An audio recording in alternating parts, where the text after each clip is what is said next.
This program is brought to you by Stanford on iTunes U at Stanford University. Please visit us at itunes.stanford.edu. We're going to plunge deeply into the Hamiltonian method of mechanics, not quantum mechanics. We've studied the Lagrangian method. We've studied the principle of least action. We've even gone to the extremely advanced study of Newton's equations. Tonight is Hamilton's night.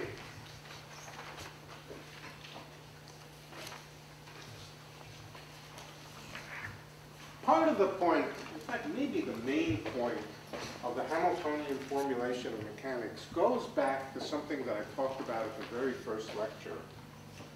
We talked about the basic structure of classical thinking, classical mechanics, but not classical mechanics quite, but something even a little more primitive. We talked about discrete systems, the coin, which could either be heads, no, this way is heads, heads or tails. And that's a two-state system, two simple states. And then we talked about possible laws of evolution. One simple law of evolution is nothing happens. Evolution now might mean a sequence of states separated by a small time interval, a discrete time interval, a tenth of a second or whatever. We update every tenth of a second. Then we spoke about a simple law of nature, which was a simple law of coin flipping or coin changing, which would be no change at all. It's here, it's here, it's here without doing anything. That's a simple law of evolution. Another less simple law of evolution is if it's heads, then the next time it's tails. If it's tails, the next time it's heads. Tails, heads, tails, heads, tails, heads. Both of these rules have the feature that if you know the state of the system at any instant of time, you know it at the next instant of time. In other words, the updating rule is precise. But also, the backdating rule is also precise. If you know where you are at any instant, you know where you were. We even talked about the general structure of such simple theories. Instead of just two states, we could imagine a system with many states, each one being represented by a point in a space. We might as well now call that space phase space. It's the phase space of a simple discrete system. In this case, it's got 1, 2, 3, 4, 5, 6. If I stop there with only 6 states, then we could be talking about a die. A die is in dice. 6 possible configurations. Add 2 more. I don't know. We could be talking. What system has 8 states? 3 pennies. 3 coins. 3 coins. Precisely. So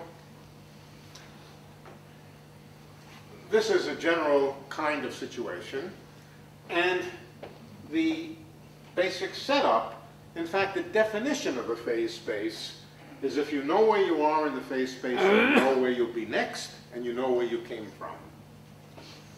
So there's a rule which could be represented simply by a set of arrows which tells you where to go next.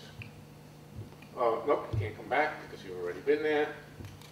Here, here, here, here, and then back to here. For example, you could have other kinds of laws,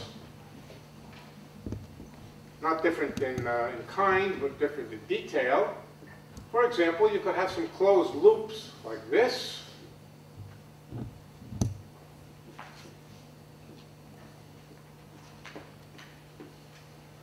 So, wherever you are, you go to the next place, but now there's some closed sort of cycles, so that if you're on this cycle, you will stay there, and if you're on this cycle, you will stay there.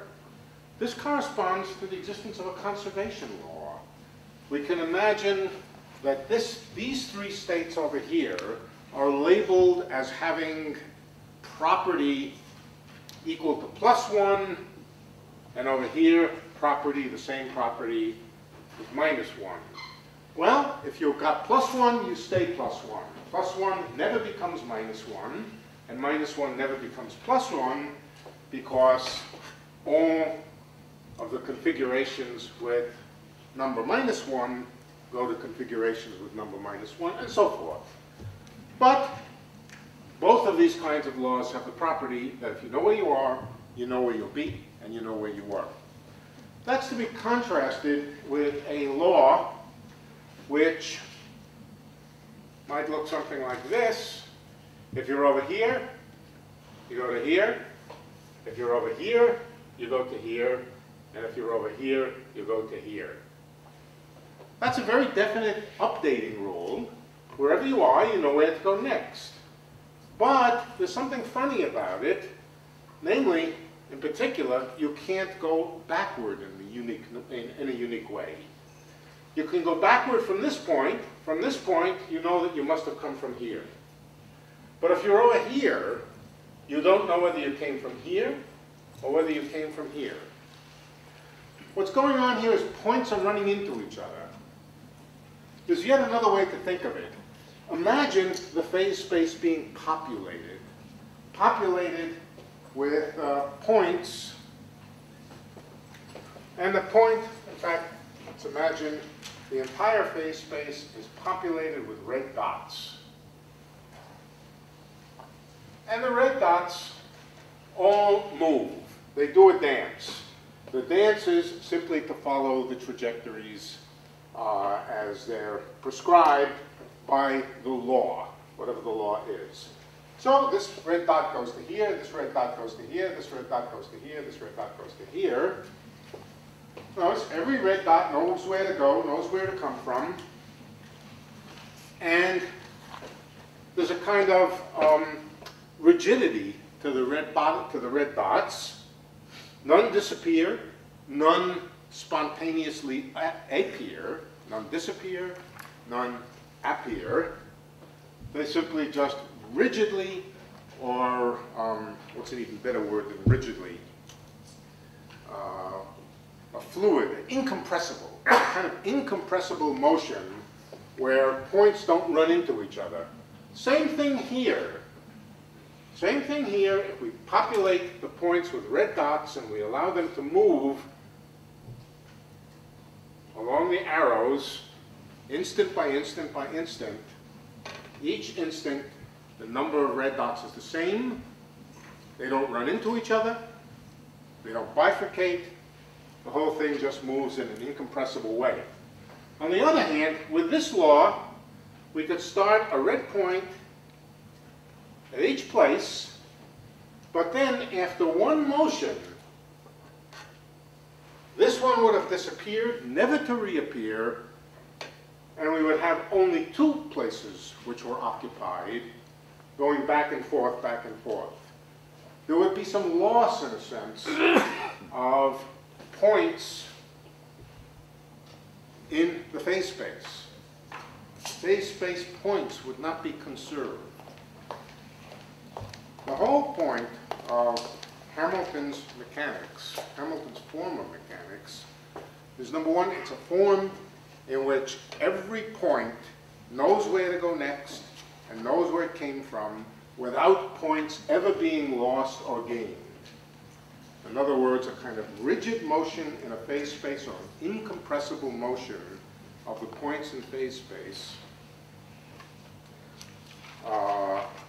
which may also be called information conservation.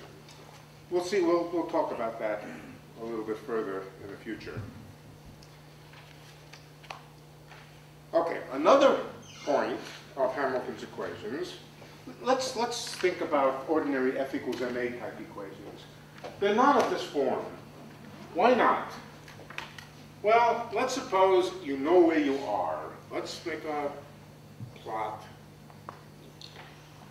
Here's the positions of a particle, possible positions of a particle.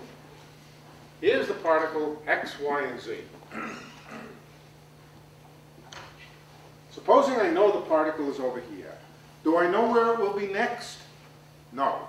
I need to know something else. I need to know not only where it is now, but I need to know where it was an instant back. In other words, I need to know the position and the velocity. Knowing the position and the velocity is the same thing as knowing the position at an instant and knowing the position a slight bit earlier. So I need two pieces of information. I need to know where the object is, and I also need a kind of ghost piece of information, which is where it was an instant ago. And that's enough to tell me where it will be next. Next means after a short prescribed period of time. So specifying the locations of a system, by now we can simply call them the Q's of a system, does not constitute a phase space. The phase space constitutes everything you need to know in order to tell where you'll be next, but in such a way that there's a rigidity to the motion. A rigidity to the motion, points never gained nor lost. That's what phase space is. Phase space is a way of representing the configurations of a mechanical system so that the motions are described much as I've described these discrete motions. We'll come back to it in detail. May I ask a question here before we move on? Yeah. And I wonder if you can talk about what some of the insights or pressures or motivations were for this reformulation of Newtonian mechanics. Yeah, I think the Lagrangian formulation was formulated by people for practical reasons. The practical reasons being most systems were awfully complicated and difficult to apply F equals ma. And so a more general formulation, which was not dependent on particular sets of coordinates. In many, many contexts, rectilinear coordinates are simply not appropriate to a problem. Components of vectors are not appropriate to a problem or not particularly useful. Motion, for example, motion of a particle on the flat blackboard can be nicely described by x's and y's, and we can use x and y components and write F equals ma. Motion on the surface of a sphere, an object moving around on the surface of a sphere, it's not natural in any special sense to introduce rectangular coordinates. You can't introduce rectangular coordinates onto the sphere. You can introduce coordinates, latitude and longitude, but you can't introduce rectangular coordinates. And the naive idea of components, rectangular Cartesian coordinates is not useful. So it's useful to define mechanics in a way that doesn't depend on any specific set of coordinates. That was Lagrange's motivation. What Hamilton was smoking, I don't know. But what he developed was an extremely beautiful, elegant formulation of mechanics, which I don't think he ever really used for anything. He simply admired it, and physicists admired it afterwards. It turned out to be very useful. Part of the usefulness of it was because it does conserve information in the same sense that I've described over here. I'm sure he was aware of that, but I don't know if it was foremost in his mind. But ultimately, the real power of it came when quantum mechanics was developed. So it's hard for me to put myself in Hamilton's position. I mean, it was one of these brilliant mathematical insights that kind of came from nowhere. Just somehow he saw the structures there in ways that I think most of us would not have. And so no, I can't really give you his intuitions. What we can do is do it. And after we've done it, go out back and talk about why it's so useful and why it's of such power. I'm not particularly sure that anybody realized how powerful and useful it was until quantum mechanics was developed. I think that really was the time when people first really began feeling they had to learn what Hamilton had to say. Of course, he was long dead by that time. All right, another observation about it is it takes a certain number of second-order differential equations. F equals ma is a second-order differential equation for each component. Second order means that it involves second derivatives. Not first derivatives, but second derivatives. So it may also involve a first derivative here and there, but it contains second derivatives. It contains accelerations, second derivatives with respect to time of something. How many equations are there? Well, if there are a certain number of particles in a certain number of dimensions, that tells you how many equations there are. One particle, there are 3 equations. 2 particles, there are 6 equations, and so forth, each one being a second-order differential equation. What Hamilton's equations are in general, you can always take a system of second-order differential equations, let's say n of them, and replace them by twice as many first-order equations that only contain first derivatives. It's very easy. It's so easy it's almost stupid. So let's discuss how you take n second-order equations. The method is completely general, but I'll just illustrate it for Newton's equations. Supposing we have a certain number of equations of the form derivative, second derivative of some ith component of x by dt squared is equal to the ith component of force divided by the mass. I've written acceleration is equal to f over m. I don't know why exactly. I just wanted to write the acceleration on the left-hand side. Let's suppose now that there are n such differential equations. Let's take that and make 2n equations, each of which only contains a first time derivative. To do that, first of all define, now we can do it many ways, but I'm going to do it in a particular way that'll be, in order to get familiar with terminology. First of all, let's define the xi by dt, and let's throw in a factor of the mass. The mass of the ith, that's one mass. Everybody has the same mass. Let's take m times the x sub I dt and give it a name. What do we call it? We call it p sub I. Now, let's write, I don't know why I put m on the left-hand, on the right-hand side of the equation. Why did I do that? Let's put it back where it belongs. F equals ma. Now let's write f equals ma in the form... Mi? Let's just make one m. All right, now let's take... this is, of course, a first-order equation. It only contains first-time derivatives. But now let's write f equals ma in the form dp by dt is equal to f I. Both of these equations are only first-order equations, but there are twice as many of them. There are twice as many equations, but each one only containing first-time derivatives. They become a system of 2n differential equations for twice as many variables. And now what are the twice as many variables? X sub I and p sub I.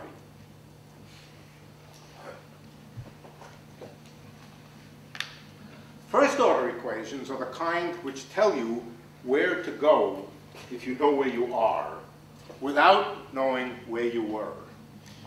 A first-order equation tells you how to update to the next position if you know where you are. But knowing where you are now means knowing where you are in the phase space. It's equivalent to the old view. You, again, need to know two things, a position and something equivalent to a velocity. But it's just a different mindset. Thinking about the phase space gives you a picture, x and p, in which wherever you are, you know where to go next.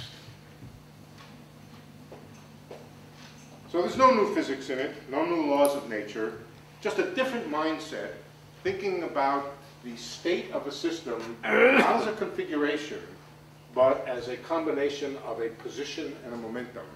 Or not just one position and momentum, but a position and a momentum for each degree of freedom, for each coordinate. More generally, of course, we would talk about Q's and P's, or Q's and Pi's. I think I'm going to give up the notation pi. I got that, we'll just call canonical momenta P's and be done with it. But those are the various motivations, various properties of the Hamiltonian description. It's the equation of, the Hamiltonian description of mechanics is the equations for how things move around on a phase space. Knowing where you are, they tell you where you move next. In fact, you can almost think of it just as, did I erase what I had to? Yeah, I did erase what we had, but let's put it back. We thought of a law as being a kind of flow. A flow of the points in phase space. We're going to see that there's a natural sense in which mechanics constitutes a flow in the phase space. Wherever you are, you know where to go next.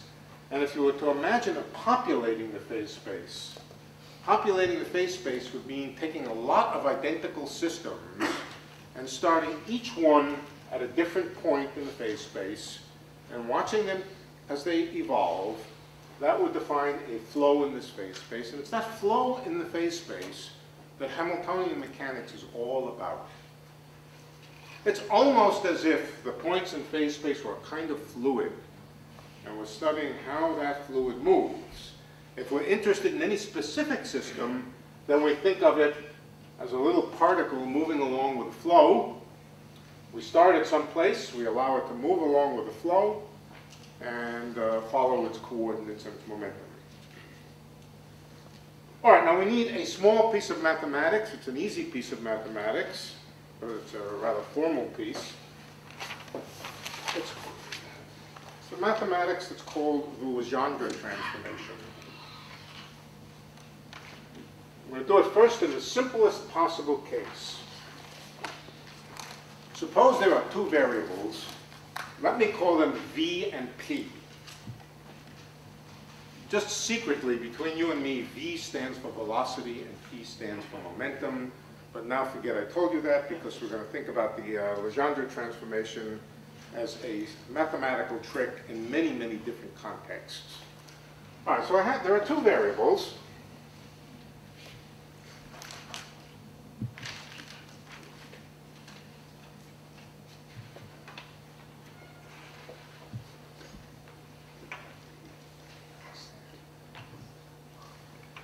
And let's suppose, whoops, it's a funny P, isn't it? V and P. But they're not independent variables. In fact, there's really only one variable. They're functions of each other. They're functions of each other, and for simplicity, not for simplicity, this is important. Let's suppose they're single-valued functions of each other. Single-valued function means that if you know P, you know V, and if you know V, you know P. No ambiguity. That means the graph of P versus V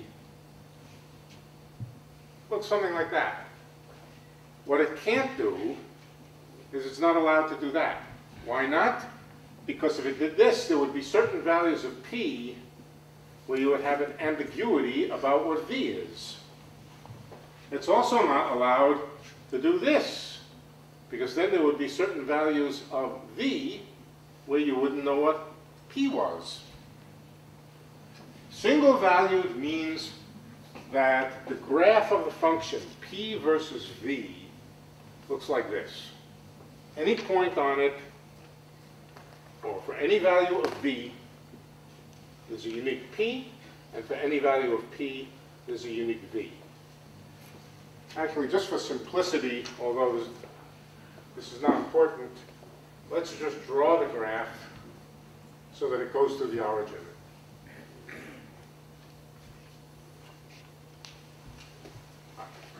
then if we have such a single-valued function, not just a single-valued function, but a one-to-one function, meaning it's single-valued whether you think about it as p as a function of v or v as a function of p, then it's possible to invent a pair of functions, one which I'll call L, secretly the Lagrangian. And the Lagrangian is a function of v. And it has the property that the derivative of the Lagrangian with respect to v defines p.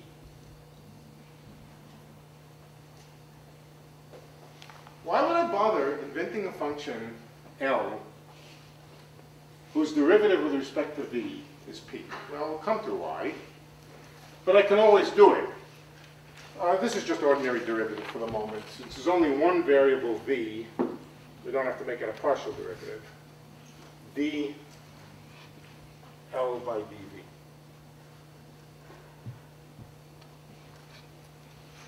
We're going to find that given L, we can construct a symmetrically related function that we're going to call h. H is to be regarded as a function of p. When we think about L, we will think about v as the independent variable. When we think about h, we will think about p as the independent variable. Of course, L is also a function of p because v is a function of p.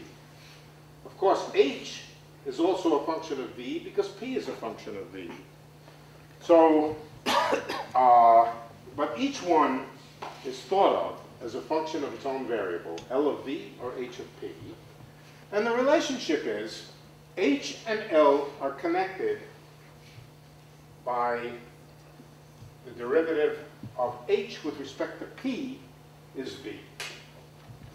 This is a completely symmetrical relation between p and v and between L and h. The derivative with respect to v of L is p. The derivative of p of h is v. Now, let me show you why that's always possible to do, and to show you the relationship between L and h. Okay, let's take our function, which for simplicity I just had passed through the origin, but you can work it out whether it passes through the origin or not. Notice the derivative of L with respect to v is equal to p. Think of that as p as a function of v, of course. V is the independent variable in the top equation. So p is really a function of v, as it is over here, p of v. Remember, the p is a function of v. I've just rewrote it over here. P of v. We can also think of v as a function of p. And now, let's solve this equation for L by just writing that L is equal to the integral of p of v dv.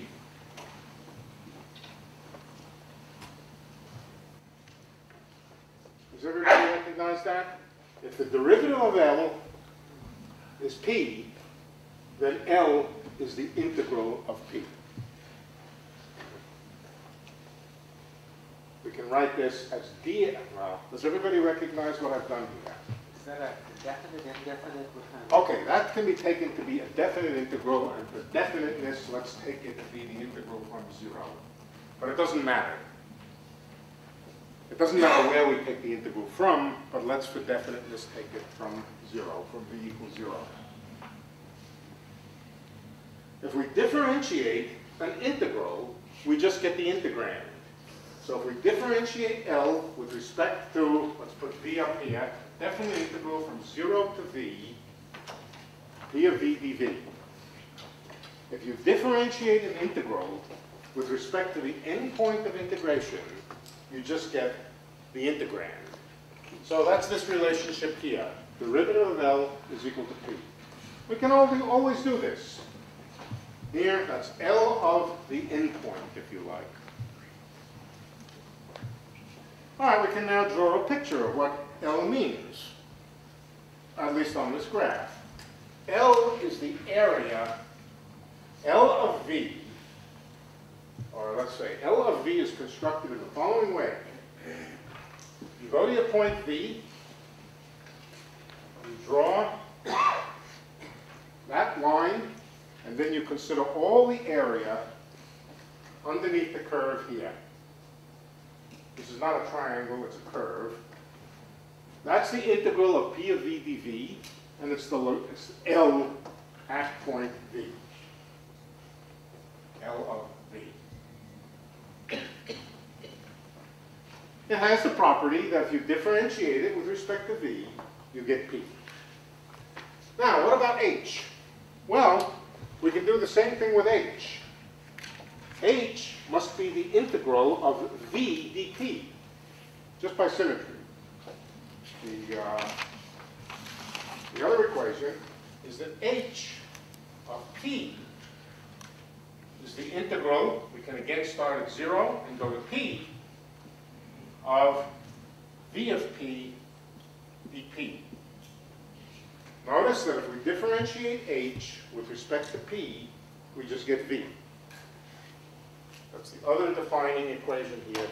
The derivative of H with respect to P is equal to V. All right, so the geometry of that then is that H, the area in here is H of P, and the area in here is L of V. This area in here is the integral of V of P dP.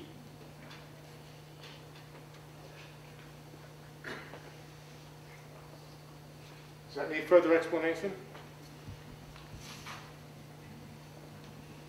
Well, now we know the relationship between H and L. Take H and add it to L. H plus L is the area of this whole rectangle.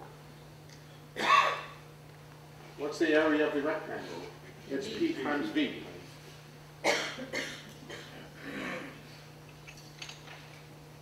This is usually written as H is equal to PV minus L. But it's clearly the same thing. For some reason, we tend to think of L first and then try to figure out what H is. All right, so now let's write our system of equations that are called a Legendre transformation.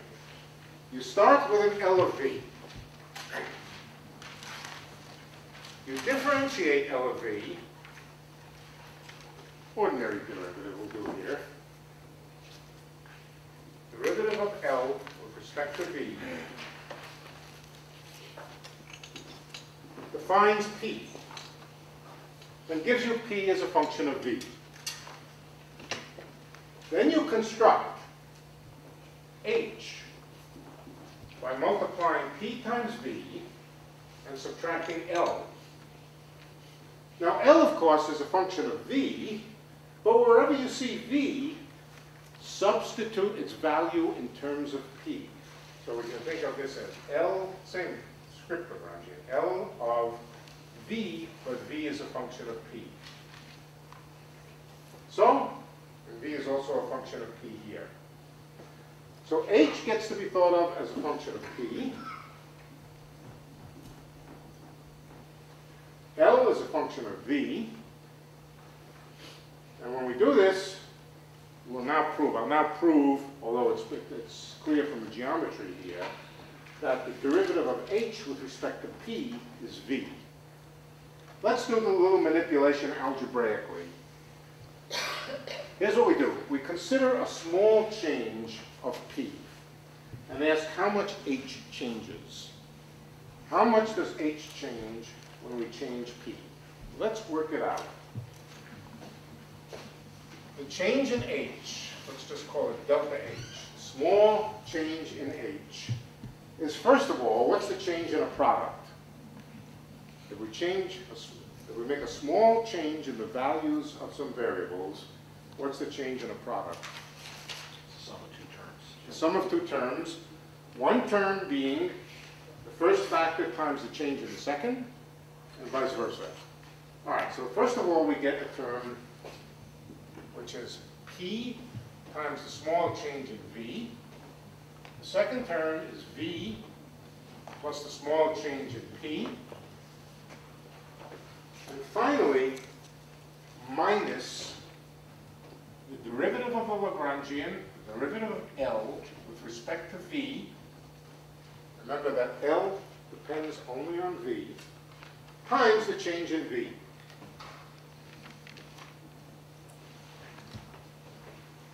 Well, wait a minute. I defined the L by dV to be called P. That was the way that I constructed P from L. The L by dV is equal to P. So look right here, we have the L by dV. I'm sorry I sometimes write partial derivatives and sometimes total. It doesn't matter. When there's only one variable, partial and total are the same. All right, so this thing is P. Well, here I have P dV. Here I have minus P dV. So these two cancel completely. These two are the same, and therefore cancel. Well, not the same, but not the same. And that just leaves the change in H is V times the change in P. That's the same thing as saying that the H by dP is equal to V.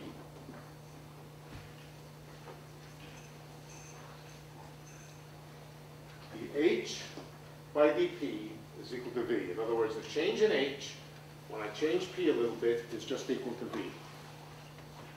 Okay, that is the Legendre transformation. So L, define the L dV to be P, then construct H, which is PV minus L, and now you have a reciprocal relationship where the H by dP is equal to V. So if we interchange L and we interchange L and H, and we also interchange P and V, it's completely symmetric. They're completely symmetrically related to each other. This little demonstration over here is nothing but the geometry of that rectangle being divided into H and L. That's a mathematical construction which is not only, which is at the heart of many, many things, in particular mechanics, but also thermodynamics. Thermodynamics is just filled with Legendre transformations all over the place, and variables are related in pairs, Legendre pairs. Now what happens if there are many V's? Instead of just one V, supposing there are many of them, then the definitions go as follows. The derivative of L with respect to the IV is the IP. Now just keep, you should probably remember what V is. V is some velocity, and in Hamiltonian, Lagrangian mechanics, keep in mind that the derivative of a Lagrangian with respect to a velocity is a momentum. This is just, all right, let's apply this to Lagrangian mechanics in a few minutes. But this is not a new relationship for us. Now, of course, we should use partial derivatives because I'm imagining many variables. Partial of L with respect to V sub I. That's P sub I. Definition at this point. Now we construct H of P. Not of a single momentum, but of a collection of P's. H of P means H of all of the P's. And this becomes summation over all of the I's, P sub I, V sub I, minus L. This may start to look familiar to you. Let's go through the same little derivation here.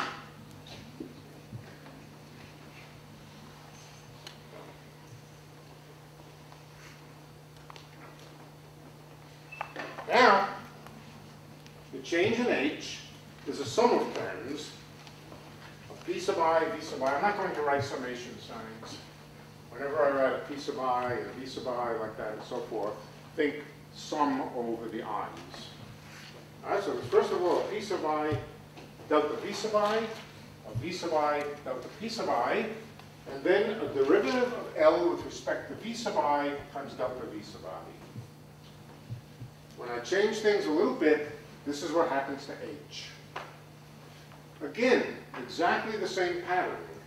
The L by dv sub I is the same as p sub I. So they cancel. The things inside rate cancel. And all I'm left with is that the change in h is equal to the ith v variable times the change in the ith p variable. From this, you could easily read off that the derivative of h, the partial derivative of h, with respect to p sub I is equal to v sub I. In other words, the change in h, if you only change one of the p's, let's say the third p, the change in h, if you change p sub 3 a little bit, is just v sub 3, keeping all the other p's fixed. So the derivative of h with respect to p sub I is just v sub I. Okay, so again, same kind of reciprocity. The L by dv sub I is p sub I. The h by dp sub I is v sub I. Completely symmetrically related to each other. Now at the moment, these are just abstract variables. Sometimes I've called one of them a momentum. Sometimes I've called one of them a velocity. But they could be just abstract variables.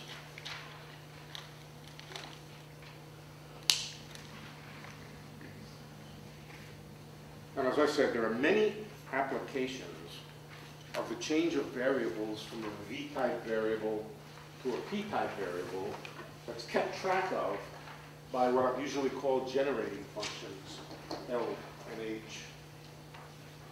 All right, but our interest is in mechanics. In mechanics, the Lagrangian is not only a function of velocities, it's also a function of positions. We haven't talked about positions at all. We have velocities here, things I call v, and we have things I call p. The relationship between p's and v's and Lagrangians and Hamiltonians is exactly what I've written, but with the coordinates q, just going along for the ride. Just going along as if you didn't care about them, as if they were just passive. So let me show you how the relationship between Hamiltonians and Lagrangians is nothing but a Legendre transformation of exactly this type, with the extra added ingredient that there's some more variables that go along for the ride. All right, now we're doing mechanics. We have a Lagrangian. The Lagrangian is a function of what? It's a function of the q dots. But let's call the q dots v's. Velocity, generalized velocities, v sub I. Q sub I dot is by definition v sub I. So then the Lagrangian is a function of the v's and the q's. Don't confuse q's with p's.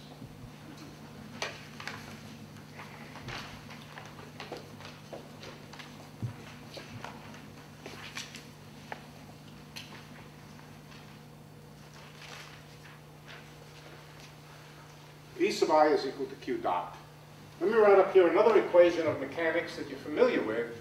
P sub I is the derivative of the Lagrangian with respect to q dot. Remember that? The L by dq dot defines P. But that's the same as saying the L by dv.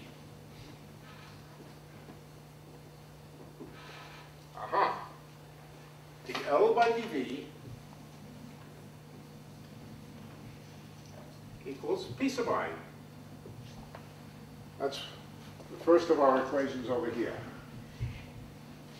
So we start to see the Legendre transformation between p's and velocities beginning to shape up. And it's simply the definition of canonical momentum as the derivative of Lagrangian with respect to q dot. Next, let's define the Hamiltonian. I'm absolutely repeating myself now, but I'm repeating myself in the language of mechanics. Let's define the Hamiltonian H to be the sum of P sub I what? P sub I, V sub I. Usually we write P sub I, Q sub I dot, right? That's the language that we've done previously. But Q sub I dot is nothing but V sub I. So let's put V sub I. Minus Lagrangian. That's precisely the same definition that we had for the Hamiltonian, I think, in the last two lectures. So we see the pattern shaping up. But now let's calculate the small change in H when we change things. What things? We're going to change the P's and the Q's. What happens if we make small changes in P's and Q's? How does the Hamiltonian change? Let's calculate that. You're taking the velocity to be a function of P and Q.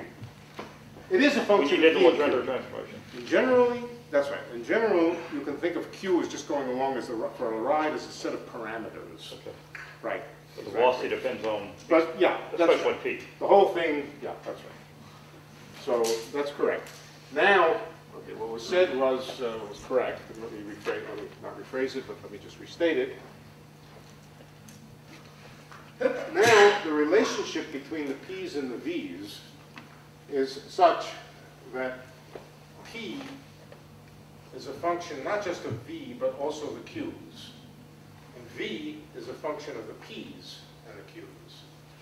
But you can simply think of the Q's as being parameters at this point, which, as I said, go along for the ride for the moment. The point is, of course, when you calculate dl by dv sub I, in general, it might contain some Q dependence and not just V dependence. But that's okay. Just pursue it. Okay, let's calculate the change in H when you change things a little bit. Change things means change everything a little bit, P's and Q's. All right, the change in H. Same thing as before. Is first of all the sum, which I won't write the summation sign, P sub I delta V sub I plus V sub I delta P sub I. And now I have minus the derivative of the Lagrangian. There are two things that the Lagrangian depends on. Let's see which way I wrote. dl by dq sub I delta q sub I and minus dl by the v sub I delta v sub I. Lagrangians depend on q's and v's, and now we're varying everything in sight, p's and q's. You don't have to separately vary the velocities, because you know the velocities if you know the p's and q's. Okay. So there we are. That's the formula for changing h a little bit. It has several terms, p sub I delta v sub I, v sub I delta p sub I. Derivative of Lagrangian with respect to q times a change in q. Derivative of Lagrangian with respect to v delta v. Okay, it's a little bit complicated, but fortunately big pieces of it just cancel, just as they did over here. In fact, the same rate cancellation takes place over here. Remember that the L by dv sub I is p sub I. Here's p sub I. Here's p sub I. Things in the red squares cancel again. They're gone. The other two terms can't cancel each other. One involves delta p, the other involves delta q. Those are independent variations. They can't cancel each other. But what we can write down now is that the derivative of the Hamiltonian with respect to p sub I, that's a small change in h when you change p sub I a little bit, keeping q sub I fixed, the h by dp sub I, keeping the q's fixed, is just what? What do you read off this? V sub I, and the h by the q sub I, what's that?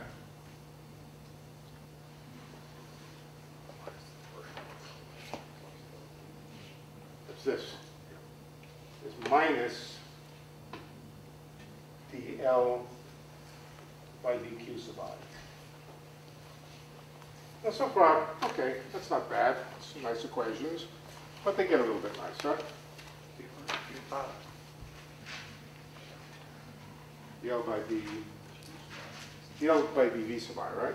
Well, no, sorry, dl by dq sub I, right? That's it. You remember the Lagrange's equations? dl by dq sub I, what's that? Okay, let's write down Lagrange's equations over here. d by dt of dl by dq sub I dot is equal to dl by dq sub I. That's Lagrange's equations. What's dl by dq dot? P. So this is, the left-hand side is p dot I is equal to dl by dq sub I. That's all it says. That the time derivative of the canonical momentum is dl by dq. Well, let's look at what we have here. We have dl by dq, right? That's just equal to minus p dot. That's Lagrange's equations. P dot is dl by dq. So we have one equation. Let's get rid of the middleman here. We don't need him. The h by dq is minus the time derivative of p. But what is vi? Q dot.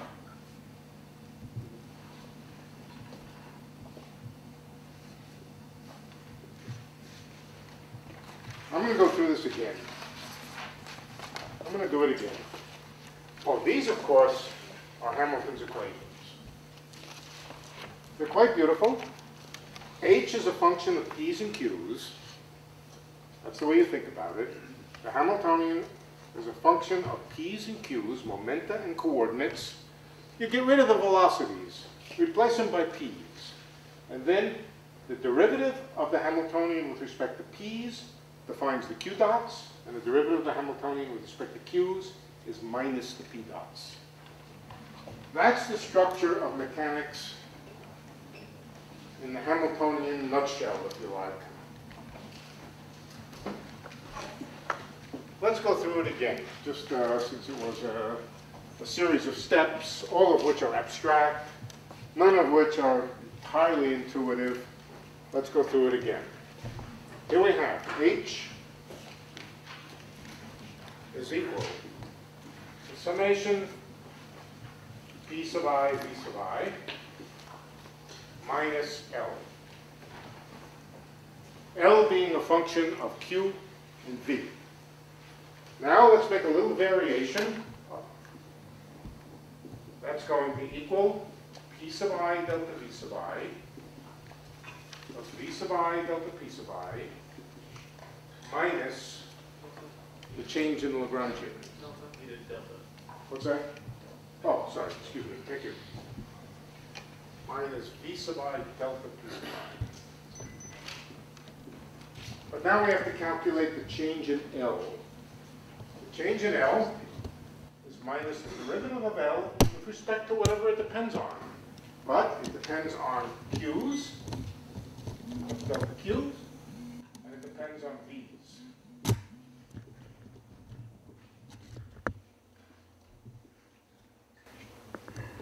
Everybody gets an I. should be a summation sign, which I'm too lazy to write. Okay, now, first of all, what cancels?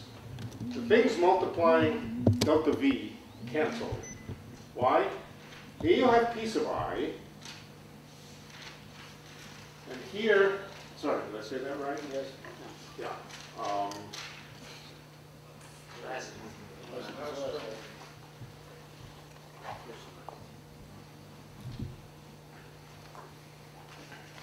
Yeah.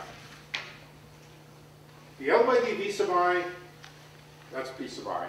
Definition of p sub I. The L by d v sub I. That's how we define canonical momentum. Gone, gone. And then we look at what's left over, and we see that the derivative of h with respect to p sub I is v sub I, but v sub I is q dot.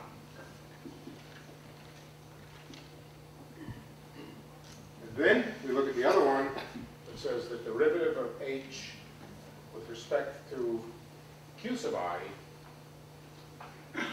is equal to minus the L by dq sub I, minus, but then we use Lagrange's equations. The L by dq sub I is d by dt of p sub I, that's Lagrange's equation, or just minus p dot.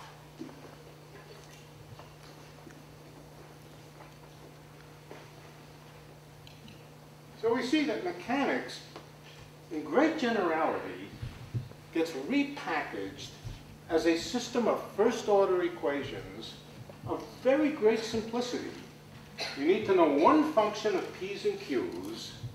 Knowing that function of p's and q's immediately by differentiation tells you how the point moves through phase space. It tells you the velocity through phase space. Q dot, of course, is just the ordinary velocity, but the combination q dot and p dot, let's put the sign on the other side over here. The combination q dot and p dot is a kind of velocity through the phase space. It tells you, if you know p and q, you plug it in, the h, calculate the h dp, the h dq. If you know p and q, then you immediately know p dot and q dot. So it reduces mechanics to a system of first-order equations for p's and q's. Every p has a partner called q, every q has a partner called p. They come in pairs, and the Hamilton equations are two for each I. A pair of equations for each I. Let's do it, just for simplicity, for f equals ma. Let's just check that it really is correct. For f equals ma,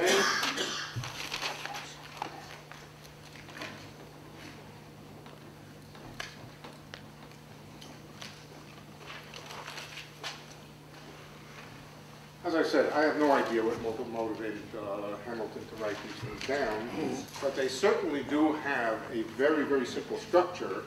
And one of the things they show you is that, surprisingly, with very, very different physical interpretation, p's and q's seem to be very, very different things.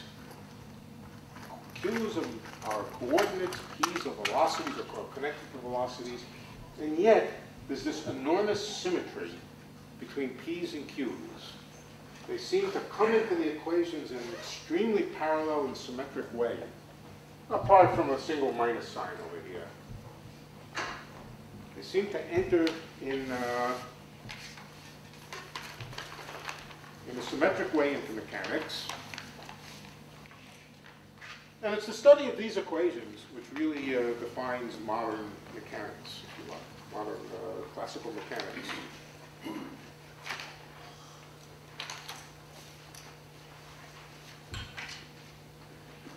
Let's draw a picture to indicate what's going on.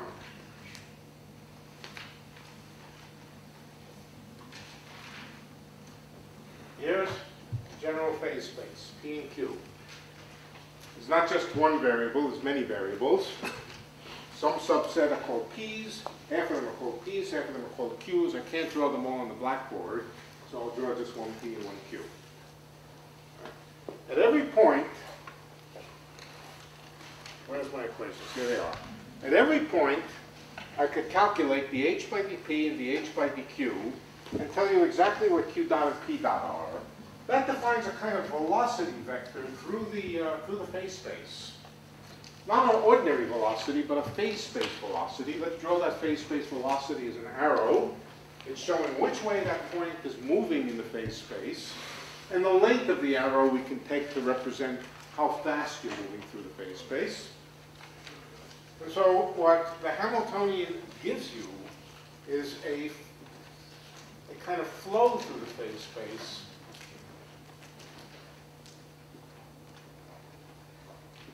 where the arrows are long, you're moving fast, where the arrows are small, you move slowly.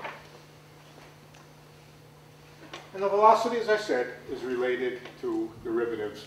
Notice one funny thing, that the q velocity is a p derivative, and the p velocity is minus a q derivative. Okay? So it's not that q dot is the derivative of h with respect to q, and p dot is the derivative of h with respect to p. They get crossed here. They get crossed in the equations. That has a profound implication, as we'll see in a moment.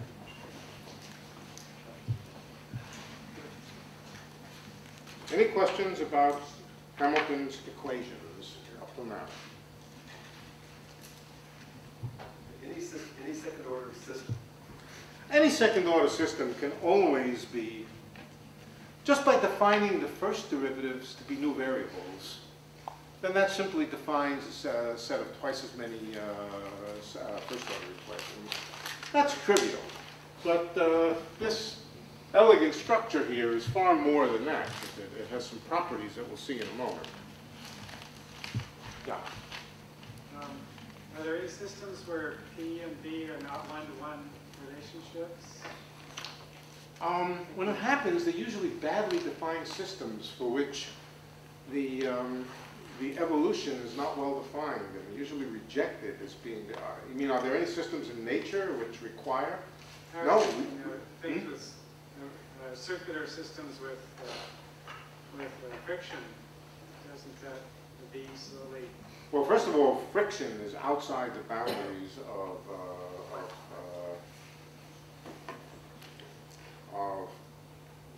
Lagrangian and Hamiltonian mechanics. Okay. Now, not really, because all systems in nature are of this type, and friction is a part of nature, but as I emphasized over and over again, you don't really see friction in a system unless you ignore a large number of coordinates. Friction is simply the excitation and the moving around of microscopic coordinates that you don't keep track of. So, yeah, let me see, I'm trying to think, are there any systems that I can think of where you can't invert the relation between coordinates and momenta? Yeah, I can think of one. No, I can't think of any. No, I'm sorry, I was going to say something. No, I can't think of any offhand that make physical sense. We'll talk about why, and we'll talk about the importance of this one-to-one soon enough. Well, how about the falling at terminal velocity? No, that's friction. That's friction. What's happening is right. You cannot write equations with friction in this form. Friction outside the boundaries of this formulation. In the sense that if you wrote the equations that you normally write down for friction, they won't be of this form. If you write the equations governing all of the molecules, every single one of them, and keep track of them all, then there's simply a huge number of equations which do have this form. So introducing friction is a way of approximating a very, very large number of equations of this form by a very small number of equations and ignoring the motion of most of the degrees of freedom.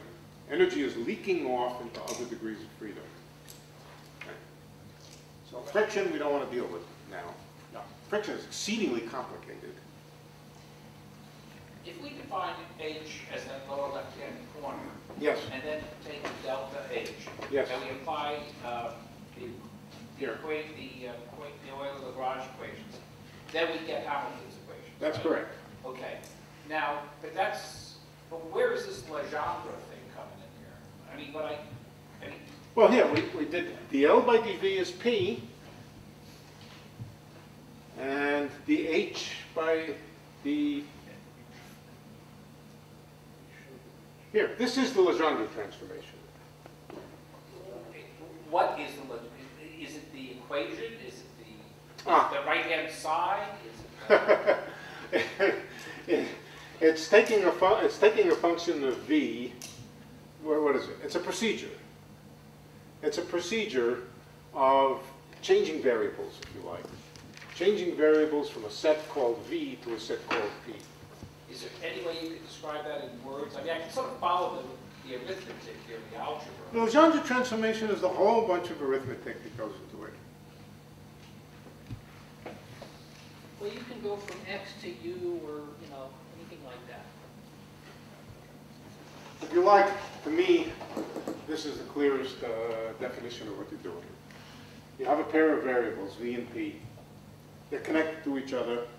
If they're connected in a one-to-one way, then you can define an L of v and an h of p. L of v is the integral under this curve out to some v.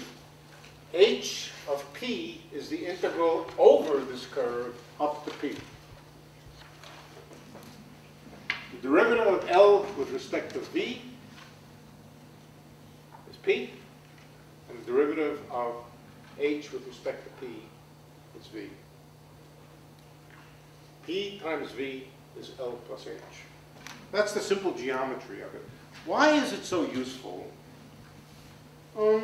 You get used to it, and you do it over and over again, and you begin to see why it's useful. But I would suggest we just go with it, and we will find out just how useful Hamilton's equations are. Yeah. So you require that function to be single valued, right? Which one? What happens? Yeah. What happens if it's not single valued? Then you have a bad system. Then you have a system which physics, well, it usually means the equations of motion break down at some point, some breakdown in the predictivity of the equations, some singularity happens. Sure. Can you identify a physical situation that would represent that? There are none. Oh, okay. We could write down some Lagrangians and Hamiltonians which are bad and try to see why they're bad. I think that's a good thing to do. I'm not going to do it tonight. Somebody send me an email. Just send me an email saying write down some bad systems, and we'll write down some examples where things don't work out well and try to follow them and see where the motion breaks down. See what happens to the motion, how it tells you all of a sudden you don't know which way to go. It usually means at some point the equation of motion simply is singular. There's some infinity in it, and something breaks down that doesn't tell you where to go. Something in the equation becomes infinite as a general rule. Well, presumably it means that your physics is wrong at some point. I think it always means your physics is wrong. Yeah. Yeah. I know at least one example where it means something can travel with infinite velocity. All kinds of things can go wrong. But I think it's a good idea to take an example or two where you cannot invert the relationship between velocity and momentum and see exactly what goes wrong. I will do that for you. But, if you send me an email message, we can do it. Kind of a strange question. Why is it okay to have an infinite number of degrees of freedom in quantum mechanics when we're frightened of many degrees of freedom in friction? No, it's not. Well, first of all, we can have an infinite number of degrees of freedom in classical mechanics. Infinite doesn't have to do with the difference between quantum mechanics and classical mechanics. A field has an infinite number of degrees of freedom. Right? Are we frightened of it? It can get pretty frightening. Having a field can lead to friction, for example. An electron accelerating radiates. It radiates photons. The radiation of those photons tend to act like a kind of friction. And it can get very, very complicated to follow the motion of an electron, including radiation reaction and so forth. Why are we afraid? We're not afraid of the many degrees of freedom. We just have to remember that they're there. I think you're asking me why it's so terribly difficult to derive the laws of friction and the laws of mechanics. Well, that is hard. But it's also hard to derive the laws of radiation reaction. It is hard to derive the laws of friction. But that's not for tonight in any case. For tonight, we want to discuss energy conservation, among other things. We already discussed energy conservation several times, but it's interesting to see how these equations, from the present perspective, these now become the equations of mechanics. This is a new formulation of mechanics based on h of p and q. Given an h of p and q, we now have a phase space. You have a motion through the phase space. You can imagine dots in the phase space, a fluid of points in the phase space, moving each point with a velocity that depends on its position according to these equations. And so it's a flow of a fluid. And it's simply a new way of formulating mechanics. Let's forget about all the old ways. Oh, I said I would work it out for you for the ordinary particle. Let's do that first. Ordinary particle, again, 1/2 mg squared minus u of x. That's the Lagrangian. 1/2 mx dot squared. Now I've replaced q by x. Okay. We've done this before, haven't we? What is it that I want to do? I just want to check these equations. Okay. So what is a Hamiltonian? We've done that before. Everybody remember that it's p squared over 2m plus u of x? P squared over 2m plus u of x is the Hamiltonian. Let's just check Hamilton's equations. The h by dp, differentiate that, that's p over n. That's what it is. Is p over n equal to q dot? Or in other words, is it equal to x dot? Yes, it is. And x dot is equal to p. So the first of Hamilton's equations, the h by dp is equal to q dot. That's nothing but the definition of momentum in terms of velocity. And what about the other equation? The h by dx minus the h by dx should equal p dot. The h by dx, that's just du by dx, minus du by dx, that's equal to p dot. Well, that's just Newton's equations. Mass times acceleration is equal to force. So the second equation, typically the way it works, is the first equation is the relationship between velocity and momentum. Okay? It's just p over m equals x dot in the simple case here. It's the second equation which really looks more like F equals ma. This is mass times acceleration, and this is force. Okay, so it does work. It is correct. It is true. And it is equivalent to all the other formulations. We could work out some more complicated examples, and maybe we will. But first, let's concentrate on, in this new form, let's concentrate on energy conservation. Let's see if we can prove directly that energy is conserved. Let's calculate the h dt. Time derivative of the Hamiltonian. If the Hamiltonian is energy, which it is, then it should be conserved. Its time derivative should be 0. Let's calculate it. It's equal to the derivative of h with respect to p times p dot plus the derivative of h with respect to q times q dot. Summed over I. The change in h when you change p times p dot plus the change in h when you change q times q dot. That's the change in the Hamiltonian per unit time. But now let's use Hamilton's equations for p dot and q dot. What is p dot? P dot, this is equal to sum I, dh by dp sub I. That's this. But what is p sub I dot? Can somebody read it to me? It's just a sign that I don't remember. Minus. That's minus. So minus dh by dq, right? And how about this one? This is plus dh by dq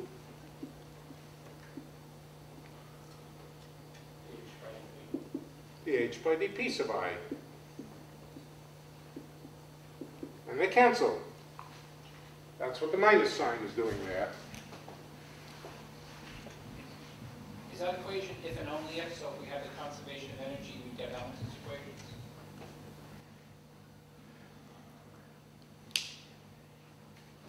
I think it's possible to imagine equations which have a conservation of energy which are not of the Hamilton form.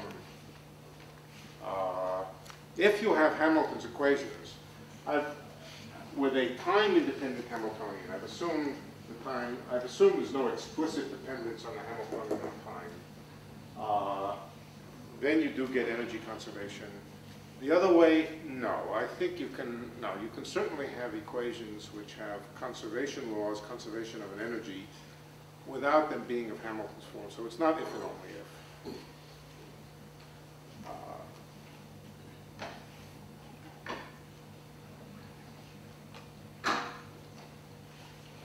All right, so we see that these two terms simply cancel each other. And energy conservation is a very, very simple consequence of Hamilton's equations. It's kind of interesting.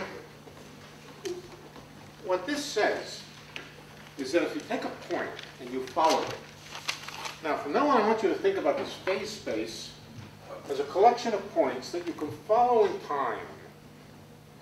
As you follow them in time, you stay on a contour of constant energy.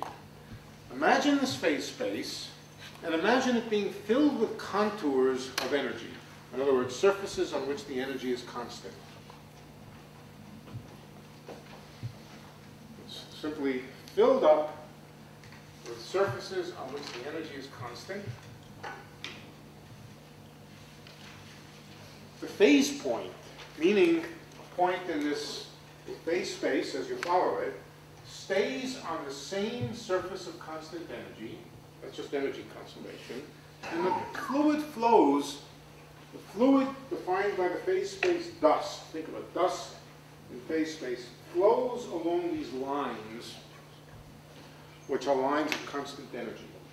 The lines of constant energy, in general, could be closed. They don't have to look like this. They could be closed curves. For example, we studied a case last time called the harmonic oscillator, in which h was proportional to p squared plus x squared. Well, let's forget the constants. It was just forgetting the constants. It was essentially p squared plus x squared. So in that case, the contours of constant energy were just circles around the origin. The contours can be open or off to infinity. They can be closed curves. They can even be a dot. That corresponds to a motion which doesn't go anywhere, it just sits there. For example, the harmonic oscillator which has neither position, which is at the origin with no velocity. It simply sits there, it doesn't move. That's a kind of degenerate circle right at the origin. So the phase point moves on these surfaces. This is very much like the discrete situation where you have different closed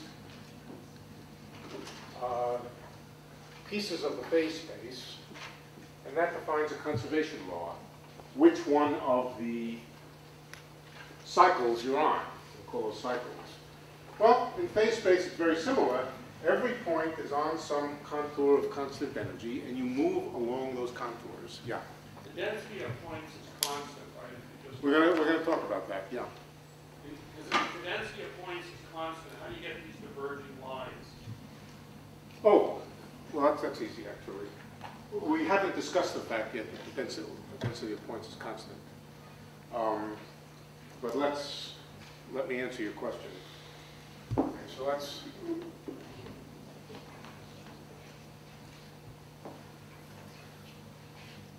let's imagine lines that look like this.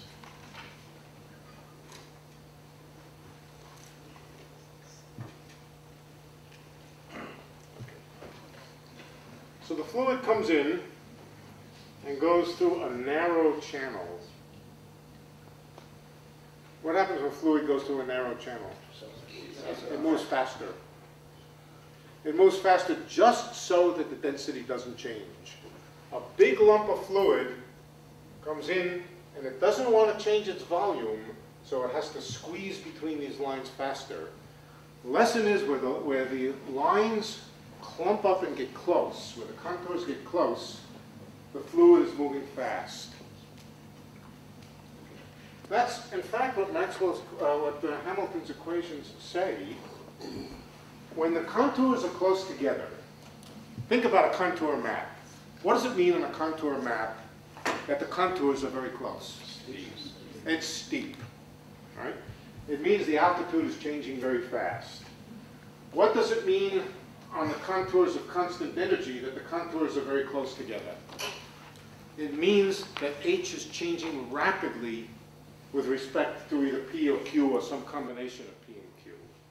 So, where the lines clump up is where the H by dP and the H by dQ is large, and it's where the fluid is moving fast. So the lines can diverge all right. It's just at the places where they diverge like that, the fluid slows down. And we're gonna study that behavior a little bit. Can you have closed curves and open ones in the same? What's that? Can you have closed curves together with open ones? Absolutely. Let me give you an example. The pendulum. In the pendulum,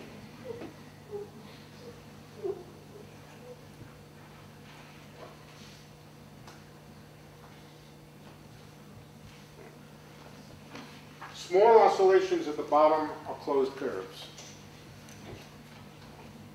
The system just goes back and forth, just cycles over the same defined closed curves. When it swings over the top like this, they sort of correspond to open curves. Well, let me give you, let's sit it there. Forget the pendulum. Take a particle that's moving on a washboard potential like that. A potential which is just a sine wave. All right. If you start down near the bottom here and you give the particle a little bit of energy, all it does is oscillate back and forth. So it looks like the harmonic oscillator. In fact, it is a harmonic oscillator plus a little bit of extra. All right, so it just oscillates back and forth, and the contours are closed curves. So for small energy, the contours are closed curves. Give it a big energy, and it just goes whistling off over the top of the washboard. If it has enough energy to climb over the top and keep going, then the curves are open. The system doesn't come back to itself, it just keeps going off forever and ever. So yes, you can certainly have both closed and open curves in the same phase space. Be interesting to try to, I'm not going to do it, but it'll be interesting to try to plot what the contours of constant energy look like here on the phase space. Any other questions?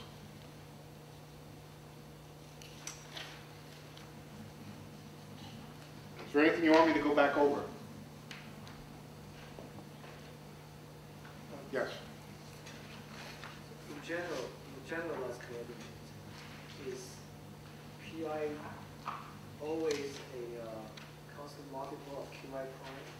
Say it again. PY dot. Wait, say it again extremely clearly. Generalized coordinates. Generalized coordinate. Yeah. Is PI always a constant multiple of QI dot? Nope. Definitely not. It can, no, not at all.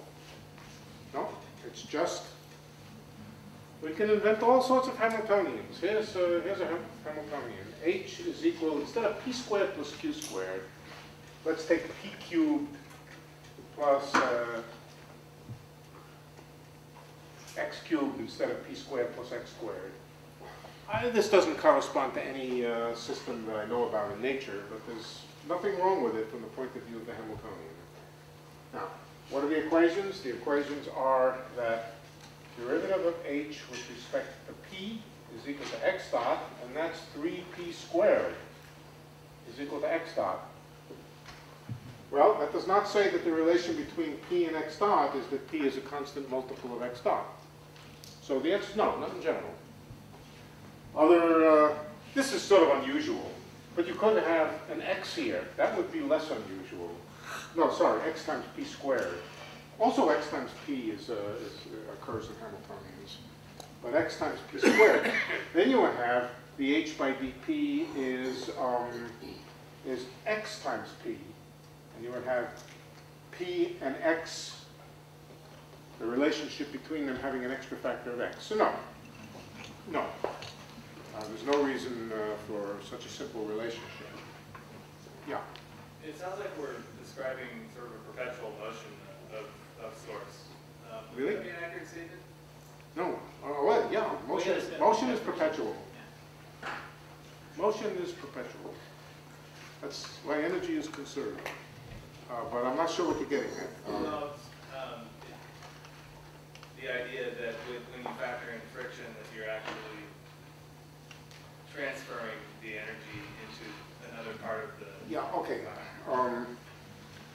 Before we can address the real meaning of perpetual motion and the pros and cons of it and so forth, we have to understand something about thermodynamics, and we have to understand the difference between usable and non-usable energy and entropy and all that sort of stuff. So we're now at a more basic level studying the individual degrees of freedom of a system. Microscope, for example, if it's this table with all the molecules moving around in it and so forth, or the air in the room, these are the equations that really do govern the entire system. In various kinds of approximations, you divide energy into usable energy or available energy and unavailable energy. Heat is unavailable energy, but that's got to do with the second law of thermodynamics, which we haven't got to yet. I would hope to get to it. It would be nice to be able to get to it. It's deeply connected with these equations, and it's deeply connected with the structure of motion and phase space, but we're not there yet. Before we understand that thermodynamics, we have to understand chaos, and we are not ready to do that tonight. Hopefully we'll get to it. Maybe. Okay, so let's discuss other conservation laws. Energy is a conservation law that follows just from Hamilton's equations here. There are other conservation laws, but let's look at the general form of them.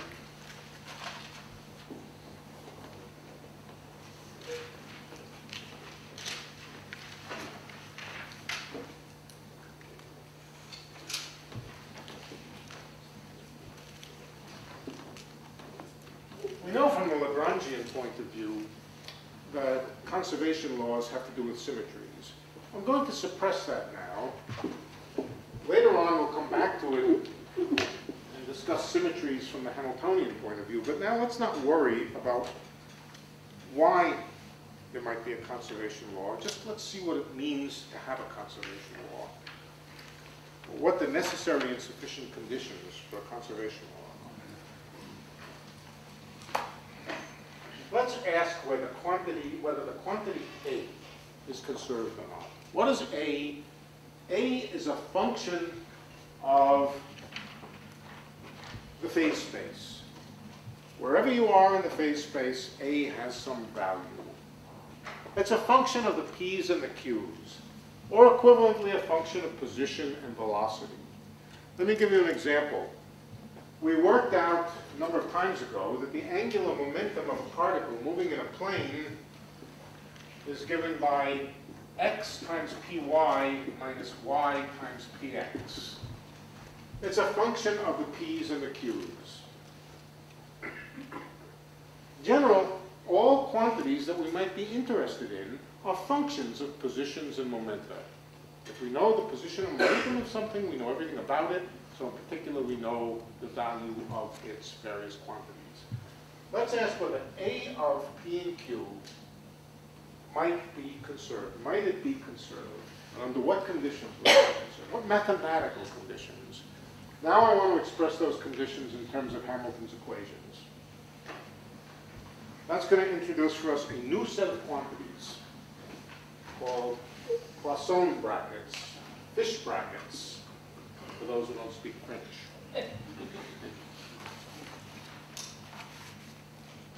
Okay, this is easy. All we want to know is whether the time derivative of A is 0 or not. In fact, let's just calculate the time derivative of A. dA by dt. Let's just do it. Brute force will calculate it. It's the derivative of A with respect to P sub I times P sub I dot plus the derivative of A with respect to Q sub I times Q sub I dot.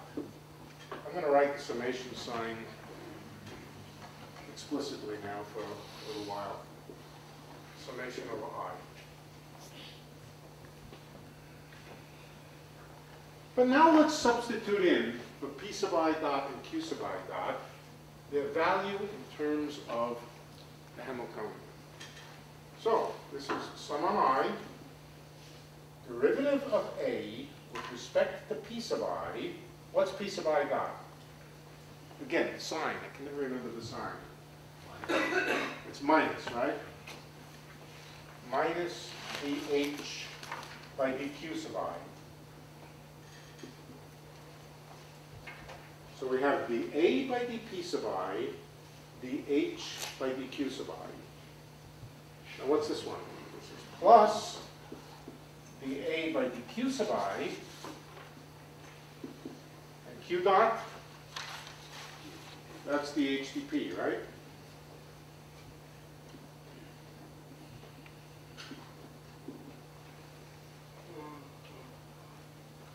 Well, look at that. That's kind of interesting. We find out that the time derivative of any quantity is given by the sum of two terms. Let me start with this one. dA by dQ, dH by dP. So if you know what A is, and you also know what the Hamiltonian is, you can compute these things. dA by dQ, dH by dP, minus dA by dP, dH by dQ. A very symmetric looking construction, a very symmetric looking expression, mathematical expression, that tells you what the time derivative of A is. This mathematical construction, let's generalize it now. Take any two functions of P and Q, A of P and Q, and B of P and Q. Any two. Density of points is constant. How do you get these diverging lines? Then you define something called the Poisson bracket. That's the symbol for the Poisson bracket. You take A and B, put them inside a bracket, and put a comma between them, and that's the symbol for the Poisson bracket. Its definition is sum over I of all the coordinates, dA by dQ sub I, dB by dP sub I, minus dA by dP sub I, dB by dQ sub I. You can see the symmetry of it. It's composed of two terms, one in which A gets differentiated with Q, one in which B gets differentiated with P, and vice versa. That's called the Poisson bracket of A and B. We will see that another formulation of classical mechanics is to write everything in terms of these Poisson brackets. But here we are. Let's rewrite. This tells us that any quantity, the time derivative of any quantity at all, whether it's conserved or not. In fact, what I'm talking about now is not conservation, but the time derivative of any quantity, and that's equal to the Poisson bracket of A with the Hamiltonian.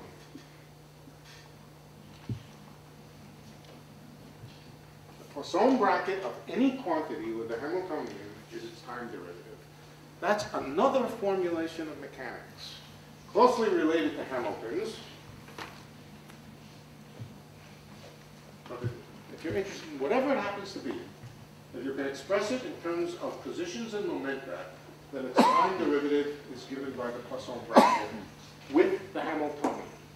The Hamiltonian is a special object which generates velocities, generates time dependence by taking Poisson brackets.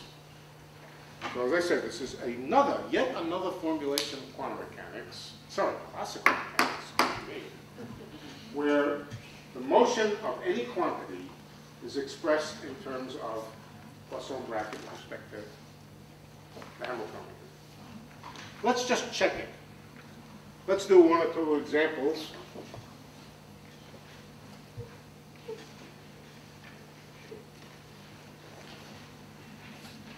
If you like, this is a generalization of Hamilton's equations. It includes Hamilton's equations. For example, let's check Q dot. Q dot must be the Poisson bracket of Q with H, according to those equations. Let's see what that says. That says one variable now, one P and one Q. That says dQ by dQ, dH by dt, minus dQ by dP, dH by dQ. I've now just substituted for A, just good old Q. Q dot is the Poisson bracket of Q with H. The Poisson bracket of Q with H is dQ dQ, what's that? 1. All right, so this is just 1. What's dQ by dP? 0. Q and P are independent variables, this goes away, and this just says that Q dot is dH by dP. No, that's Hamilton's equations. What about P dot? P dot is the Poisson bracket of P with H. That's dP by dQ, dH by dP, minus dP by dP, dH by dQ. What's dP by dQ? 0. And dP by dP? I think I just erased the minus sign. 1. So that's the other of Hamilton's equations. So the two Hamilton equations are special cases of a much more general rule that the time derivative of anything is the Poisson bracket of the anything with the Hamiltonian.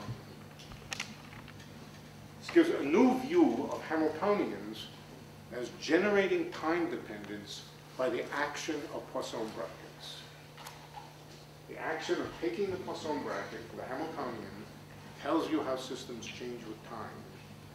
That's yet another representation of classical mechanics. I think that's probably, let's stop for questions and not to go any further at this point. Is a carbon tax a conservation law? What's that? Is a carbon tax a conservation law? Yeah. Oh, well, since I started talking about conservation laws, now we see that it's a necessary and sufficient condition to have a conservation law that the quantity in question have 0 Poisson bracket with the Hamiltonian. Now, that may seem like an incredibly abstract view of things, and it is, but it's also a very powerful and very general formulation. If you want to know whether something's conserved, you Poisson bracket it with the Hamiltonian, and if it's 0, then it's conserved. If it's not 0, then whatever it is gives you the time derivative. So, try it out for angular momentum, for example. Try to take just a free particle and see that the angular momentum is conserved by taking its Poisson bracket with p squared over 2m and so forth. Let's just take some questions now and stop for the evening, because I think we've probably done enough for tonight. This is very abstract, but it is very powerful. Powerful means that apart from the fact that you can use it to calculate, which you can, more important actually, we haven't discussed the fact yet that the density of points is constant. Not only the structure of classical mechanics, but quantum mechanics reoccurs and reoccurs and reoccurs all over the place. Yeah. How did Poisson come up with that? What's that? How did Poisson come up with that? I really don't know. I wouldn't be surprised if it came up with it exactly this way. By calculating small changes in things. My guess is it came up with it exactly this way. Yeah. When did you find the bracket? When did you find the bracket? We're using the chain rule there. Well, we just found this structure recurring in many contexts. I mean, you know, that's when, now we're going to study more general Poisson brackets, not just with the Hamiltonian, but between any pairs of things. But you know, mathematicians, good mathematicians, and theoretical physicists are people who tend to see patterns. They see the same thing a couple of times, and they say, ah, a pattern. I see a pattern, and he saw the same pattern occurring in a couple of places, and he said, ah, I'm going to call it a P bracket. What are some other examples where B is not H? Just You mentioned at the end of the lecture that this is near a large body, so it's energy lost. yeah. I don't think we ever really got back to that. Oh, wait, you're talking about the non-conservation of energy? Right. Yeah, good. Okay. All right. I have assumed that both the Lagrangian and the Hamiltonian do not explicitly depend on time. Now, by explicitly depend on time, it means that there's some time dependence above and beyond the fact that the Q's and the P's or the Q's and the Q dots depend on time. Let's go and ask what happens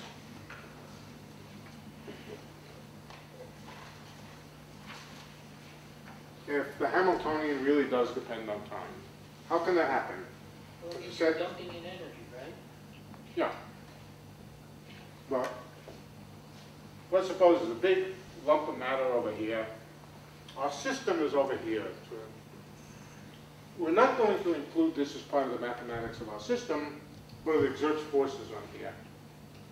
And it's moving. It moves from here to here in a certain way.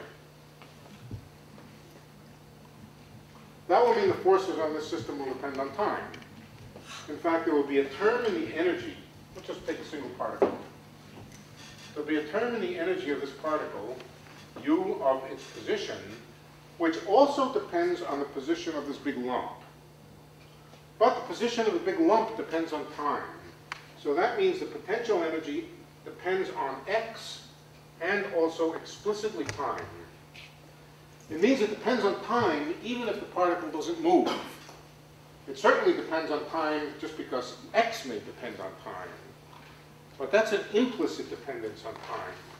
There's also an explicit dependence on time corresponding to the fact that the source of the force happens to be moving. All right. If the Hamiltonian depends explicitly on time, let's go back.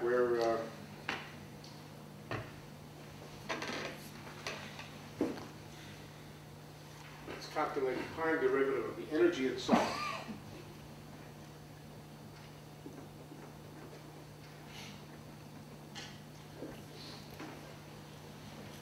This was our equation that we had a few minutes ago, and these two things canceled because P dot and Q dot are also derivatives of H.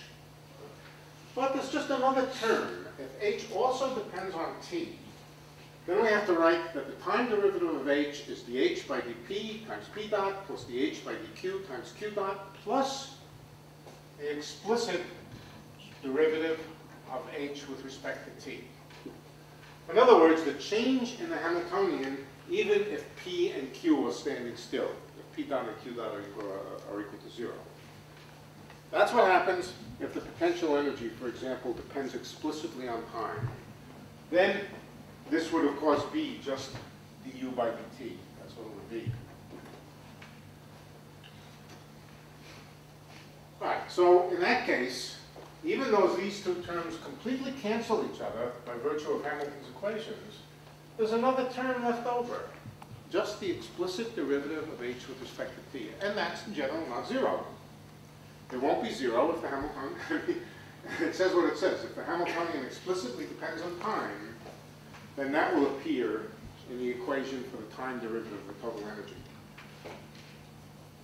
So that's as simple as that. We can do some examples. It's getting a little bit late. I don't want to do an example now, but let's come back to it.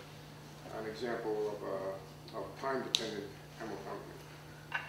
No, just a little definition in the Poisson bracket. Which is there a convention in terms of which order there is? Because there's a minus between the two. I hope my convention is the same as Poisson's. And I'm not sure it is. See, I always define it this way. A comma B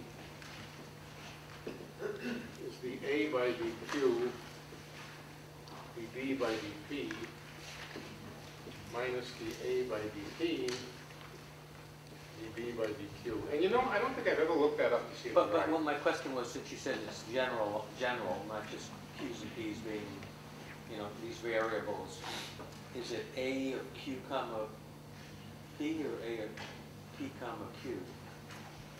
As it just a mathematical definition. A In other just words, depends is on P Q. or Q, which is the first variable, which is the second? He said this is just an abstract definition. You see what I'm saying?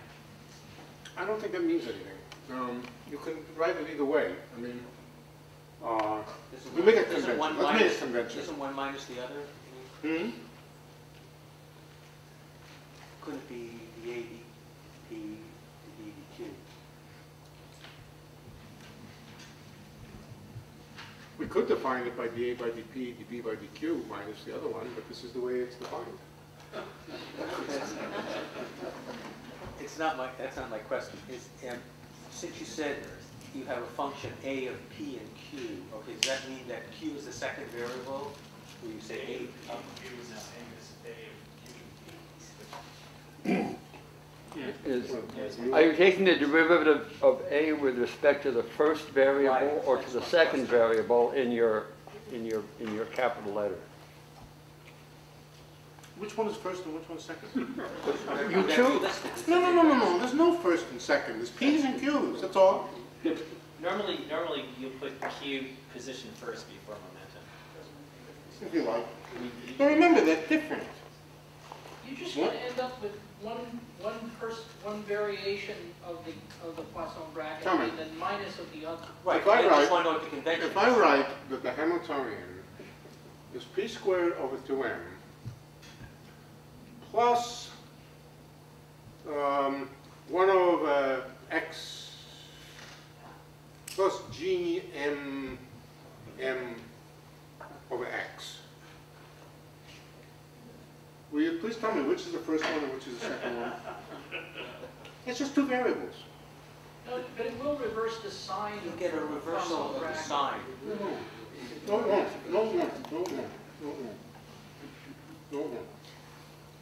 No, I said I'm never going to tell you whether x is the first variable. I don't want to differentiate differentiate something in the denominator. Please don't force me to. I understand what you mean. I understand what you mean, momentum and position, that there's only one way of saying it. That's not my question. You said as an abstract mathematician, you said that this Poisson bracket's going to come up in all kinds of places. Yeah. So maybe that's not momentum and position, in which case it doesn't matter which is which variable. And I was wondering if there was a definition, that's all, not a convention. As to the sign of the This particular structure doesn't come up anywhere that I know of, except in mechanics. But some people seem to be under the impression that it's important to describe whether x is the first variable or the second variable. It's not. It's just the x variable, and p is the p variable. When I calculate dh by dp, I don't have to ask whether p comes first and x second, and so forth. Now, you could have defined the Poisson bracket in the opposite way. In fact, you could have defined the Hamiltonian with the opposite sign. All kinds of things we could have done differently. We made some conventions. This is one of the conventions. I don't know what else to say about it.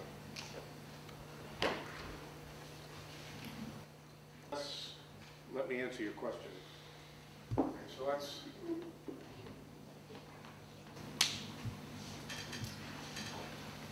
You're not satisfied. The only question I had was the pure mathematical one where you didn't know what P was, you didn't know what Q was, it wasn't momentum, it wasn't position, okay? Right. In which case, there is a difference of a minus sign. And the only reason I asked that is you said Poisson brackets come up all over the place, and I didn't know that it was always in the nature of position and momentum. Yeah, I don't know any other place where Poisson brackets come up, except for positions and momentum. What I did say comes up all over the place is Legendre transformations. Legendre transformations do have this habit of coming up all over the place. The equations for Legendre transformations don't have a funny minus sign in them. They read dL by dV is equal to P, dH by dP is equal to V. So in that particular case, there is no